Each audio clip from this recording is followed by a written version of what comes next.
fourth speaker today is Professor Quamrul is a renowned expert in international business and strategy. He holds a professorship at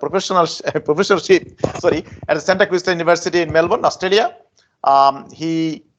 Before his position, he worked at various other prestigious universities, including Monash University for 16 years, Latrobe University for 7 years, and Victoria University of Australia for 3 years. With a solid academic background in both teaching and research, he has contributed significantly in the field of international business and also energy. Professor Quamrul will be talking Australia South Asia energy collaboration, a new paradigm of geopolitical partnership. So Professor Quamrul, please. Discussion. So I'll be very brief. Capital and business, the relationship and the changing pattern there, and how we can capitalize the changing nature of capital movement and business development in the area of energy. Then the geopolitics and the economic diplomacy, as you all know, that the world has changed significantly in terms of its geopolitical positioning, and Australia belongs to an important region close to the Asia-Pacific region and its proximity to the Indian subcontinent or South Asia. I think that would be my focus today. And then I think energy type, Australia is an energy surplus country. South Asia has got huge deficit in energy. So how this energy surplus country and the energy deficit region can develop some strategy so that these two regions can benefit from the opportunities emerging in the new world economy and geopolitics. So, and then I think I will try to highlight the areas where we can develop some collaboration.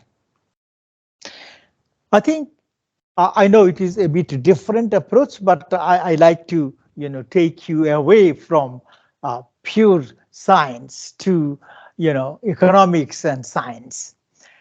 We live now a very multipolar economy, and what do we mean by multipolar world economy?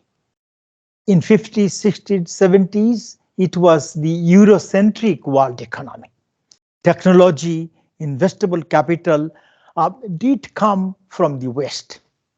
But now in 90s, 80s and 90s, we have found that Japan, Korea, and few other emerging economies achieved some kind of technology and capital strength. So then we used to call it a bipolar world economy. But now we have got a multipolar world economy. That means we have got China, India, South Africa, and the BRIC economies. So there are pockets of economic development, scientific research, and opportunities for countries to cooperate. So I think that is what we have to take into account if we want to develop some technology and business related relationship with the different countries. Some people argue that this is a highly globalized world system. I think I agree with some Harvard economists that it is not a fully globalized economy. It is a semi-globalized economy. Some countries are not that developed, but those countries achieved some pockets of excellence. Even Vietnam, I was in Vietnam 2 weeks ago. Vietnam's foreign currency income, 38% comes from Samsung's investment in Vietnam. But Vietnam is not a developed country, but Samsung's investment in Vietnam created opportunities, economic activities, and Vietnam is benefiting from them. The point is that there are, emerging economies where we have got pockets of excellence, pockets of opportunities. So we as researchers, as planners, as strategists need to identify the areas in different semi-globalized regions of the world and see how we can work together and develop something for the benefit of humanity. The world is highly, we have lost the equilibrium. There is a new, pattern, but we see that the power has shifted from the West to, many argue it is the Asian century. And I think Professor Jain mentioned that it is the innovative century.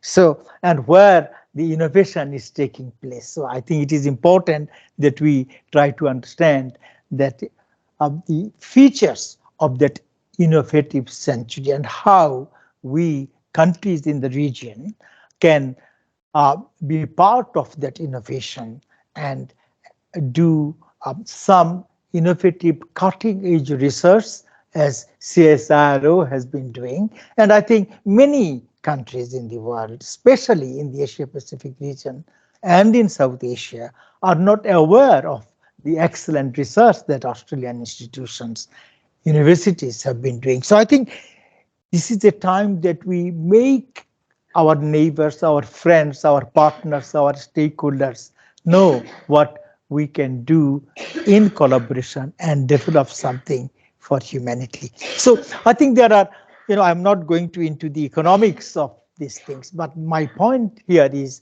that there are opportunities in the new paradigm where the power has shifted from the West to the East.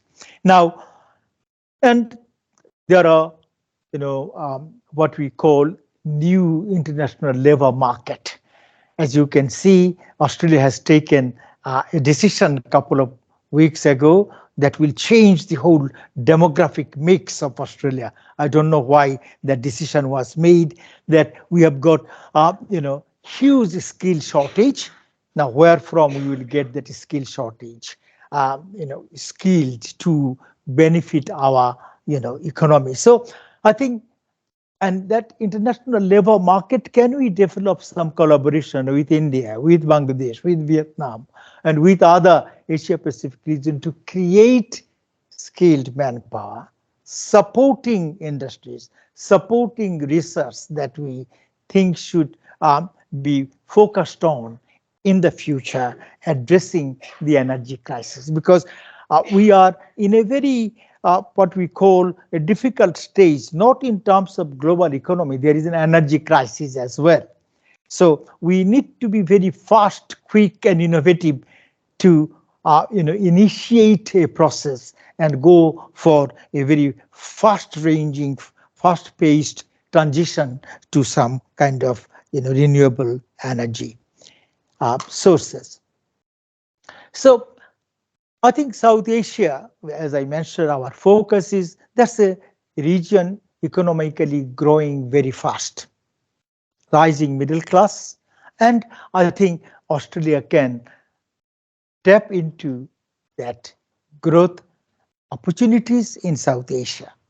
And there are some complementary, what we call economies. South Asia has got some very renowned research institutions, highly skilled manpower in some sectors. There are some industry pockets in India, in South Asia. So Australia can utilize its energy sector research and excellence and expertise and develop some kind of collaboration with South Asia. Couple of days ago, CSIRO and RMIT did sign an agreement with the University of Dhaka to develop some kind of skilled manpower in the area of CSIRO's interest. Now, I think there is one area that I like to focus here, diversification of not only business, I'm talking about diversified energy portfolios. And now in that area, Australia and South Asia can work together. Educational institutions can develop some partnership. Australian universities have got research excellence. CSIRO can be partner organizations, working with subcontinent institutions to create some kind of what we call a global resource pool, because it is not a single country approach that can help our problems. So how can we create global resource pool through collaboration, through partnership? So I think that is an area where Australia and South Asia can collaborate. I think we have seen how in the area of technology and innovation, Australia is doing extremely well, and there are areas where South Asia and Australia can work together. Now, for energy security, I think Australia, as an energy surplus country, can be an important strategic partner in South Asia, because if there is energy crisis, if there is energy deficit in South Asia, that will affect its economic growth, that will affect its development activities. And I think we do not want our partners underdeveloped, backward, suffering. So I think for ensuring secured and sustainable energy production in South Asia, which is a huge economy with a huge population, I think Australia can be an important partner working with South Asian institutions and governments to create the infrastructure, the facilities to ensure secured and sustainable energy for the benefit of that region and for the benefit of Australia as an important economy in the Asia Pacific region. So I think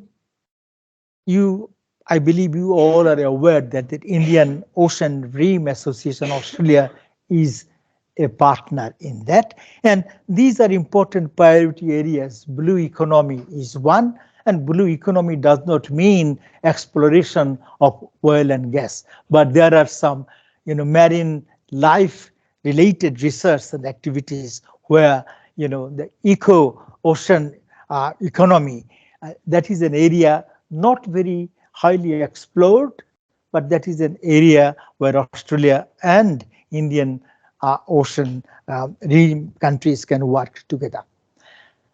I think that is the context. The shifts, the paradigm is changing. There are opportunities in the Asia Pacific region and especially in South Asia. So how can we tap into the opportunities emerging in that part of the world? We can see from this diagram that the energy type in the context of this present debate on renewable energy, solar and hydro, that's fine. We all know why we should gradually move to that direction. But if you look at the trend, the energy generation type, coal is still an important source of energy. And there has not been any significant change in that use of coal as an important source. What we see that there is significant reduction in the use of oil, but increase in the use of gas. So, and the reason I'm trying to highlight this too, because Australia has got huge surplus in these two areas. So are we utilizing our export capability to support the energy deficit countries? My understanding, as we have been doing research in the last 7-8 years, Australia has not taken any aggressive, proactive, strategic move to utilize its strength, its resource capability to develop long-term sustainable strategic links and relationship with South Asia, where there is huge deficit. The reason is, I think the Miltonian paradigm has collapsed, and I think that is an economic terms that the market determines everything. But I think now the Australian policymakers need to have a shift in their thinking. It is not the market, but sometimes state and market and the citizens should work together to see how the opportunities and the capabilities of Australia can be utilized for the benefit of other countries who we think are our strategic partners for creating a better, livable, peaceful environment. So the other thing is here that the coal producing countries, as you can see, Australia, Indonesia, Russia, and United States is not that, it's in the fourth position. So these three countries need to have some kind of strategic, partnership with important energy deficit countries. So Australia has got the capability and the resources, and it has got a very high quality coal, and we are not actually utilizing that to benefit others. And the reason is there is an information gap. There is a gap in awareness, and the price is a factor, but I think South Asian countries can negotiate with the Australian government to come up with some kind of trade policy that for the benefit of both the regions, we can develop some kind of compromised trade policy, not determined by the market, but some kind of collaborative arrangement that all right, for next 50 years or 40 years, we will import coal or gas from Australia, but not at a market price, but at a different price, at a negotiated price. So, but I think that discussion has not yet started. The reason I mentioned this, that we should negotiate that, we all know that in the last few years, Australia and China relationship has not gone very well. But I will show you that Australia and China relationship in terms of the energy, there was no decline in relationship. I think Australia has been exporting resources to China because that is an important area. There are other areas. We had some trade embargo, but I think last week government has changed. Now there will be Australian meat exported to China very soon. So what we see here, that world top 15 coal exporters, again, Australia, Indonesia, Russia, and you can see from the table that Australia has got huge potential along with Indonesia and Russia, but I think Indonesian coal quality is not that good. It is mainly brown coal. Heating value is not very high, but because of price, Indonesia is entering into some markets. Australia has to, think about it and develop some kind of workable, negotiated strategy to enter into different markets. World natural resource nations, as you can see, that Russia, Iran, Qatar, Turkmenistan, and USA are dominating in that area. So we cannot explore new resource base instantly. It takes time. So what we see here, the countries that have got gas resources have to come up with some kind of strategic alliance and partnership with important, energy deficit countries. And the discussion is not there. And because of the geopolitical reasons, I hope the world leaders one day will understand the necessity for some kind of shift and change in their approach.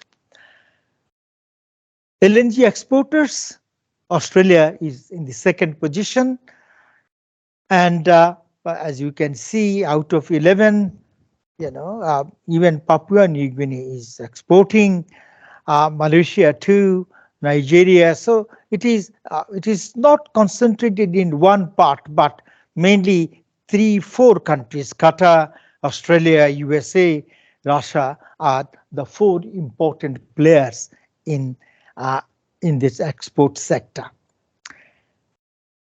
This particular diagram clearly shows that South Asia is the most important region because it is rising and the energy need is continuously increasing. So rising Asia and energy need. The energy policy research, energy policy makers in Australia can highlight how this rising Asia can be integrated into our not only energy export policy, but in our energy research platform as well. Because the more we collaborate with the Asian institutions and research organizations, better will be the outcome for our future. So, as you can see, that Australia, the energy surplus country, and I think Japan, China, South Korea, and Netherlands are, importing. But I'd like to make one point here that Japan and South Korea will not be the main importers of natural gas in the coming years, because Japan and Korea economically are highly matured. The growth potential is not there. It's an aging population in both countries. So they have achieved their maximum development stage.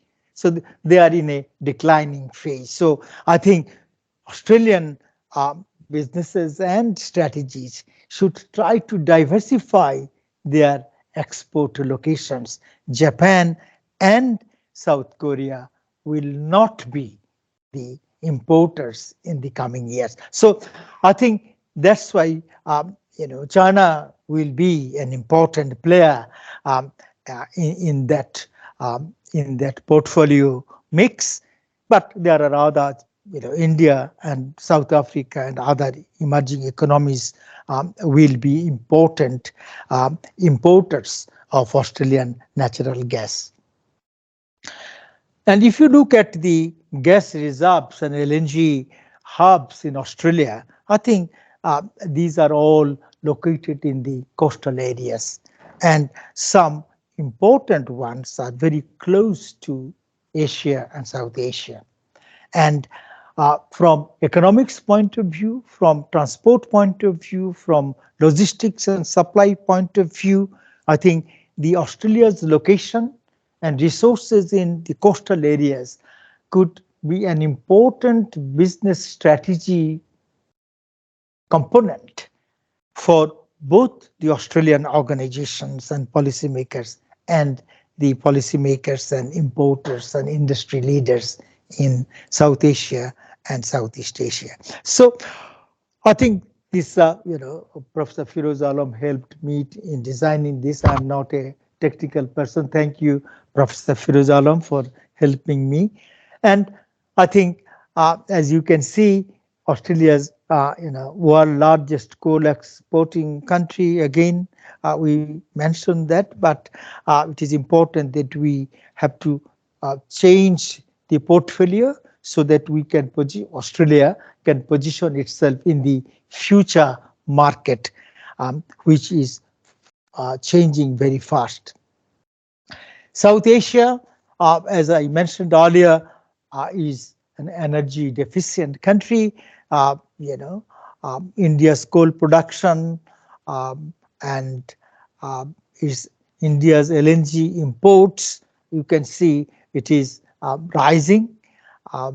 India's crude oil production is also is rising, but India's current LNG source countries, if you can see, I think Qatar is number one, and will there be any change in that mix? Australia is not in that game yet, but why? We have got very good relationship, democratic countries, South Asia and Australia, but there are other countries where Australia has got some, political, perceptions that prevented Australia to develop some long-term strategic relationship in the energy sector. But South Asia, as a rising region, democratic polity, traditional colonial, regulatory system, common law system in like Australia. But my, as a researcher, understanding is we in Australia have not utilized some commonalities in our economic, legislative and regulatory architecture that could help us to develop some long-term strategies in the energy sector. I think Pakistan and Bangladesh, these two countries belong to the same categories. So again, we are trying to develop some kind of relationship. Professor Firoz Alam and I did work in the Bangladesh energy and power sector for the last 5-6 years, and there is, I think we could create some kind of awareness in the Australian policy and industry mindset that this is an area where we should focus. So this is the last slide. I like to just make some comments on that. Bangladesh has recently developed two major energy-related infrastructures. One is in the Chittagong area. In Matarbari, a deep sea port was built, supported, funded by Japan.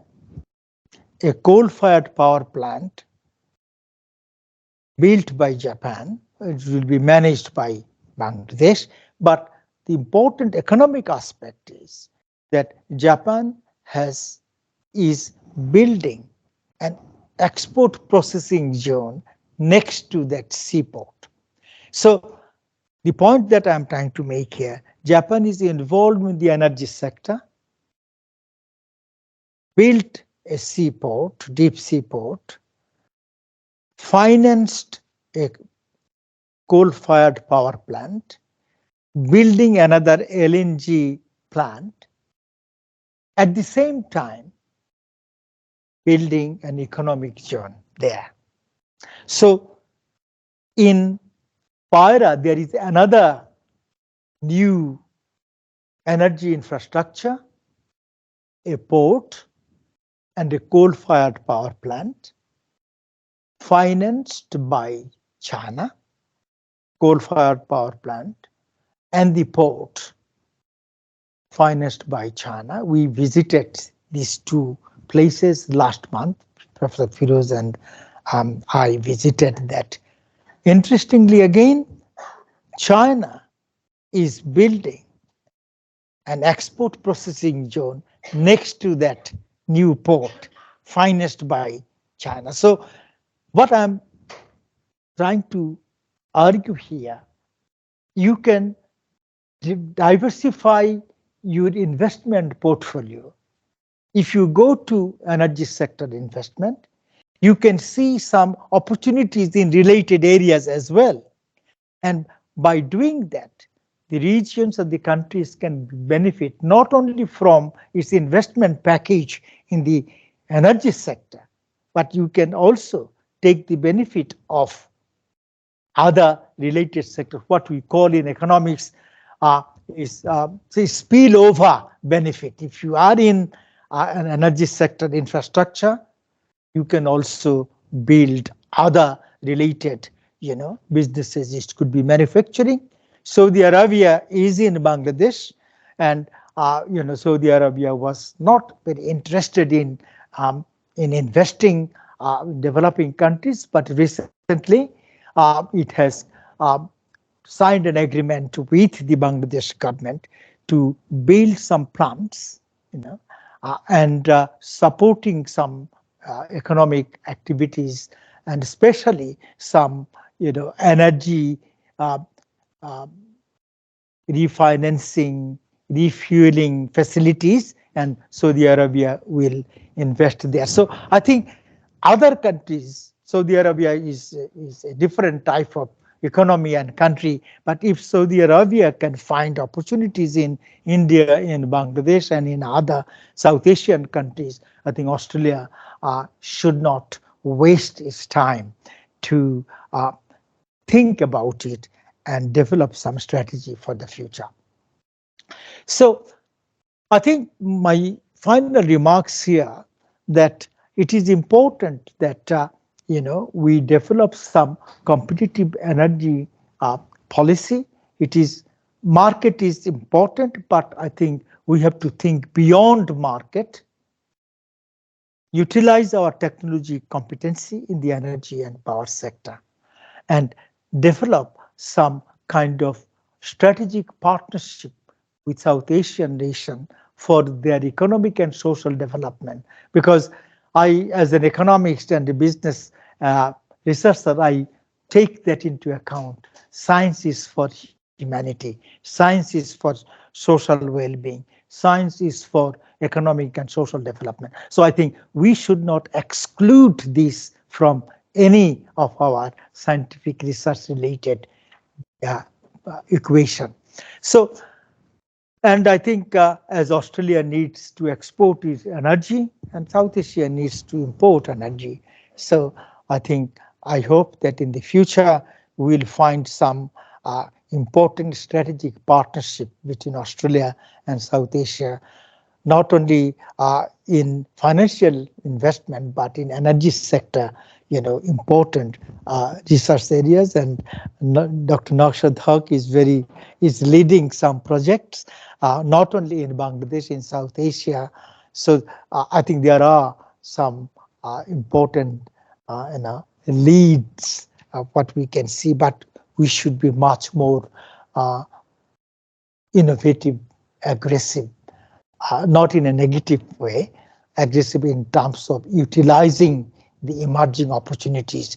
Because I think in economics, we strongly believe one thing, that if there is an opportunity, you must grab it, because opportunity is an empty concept.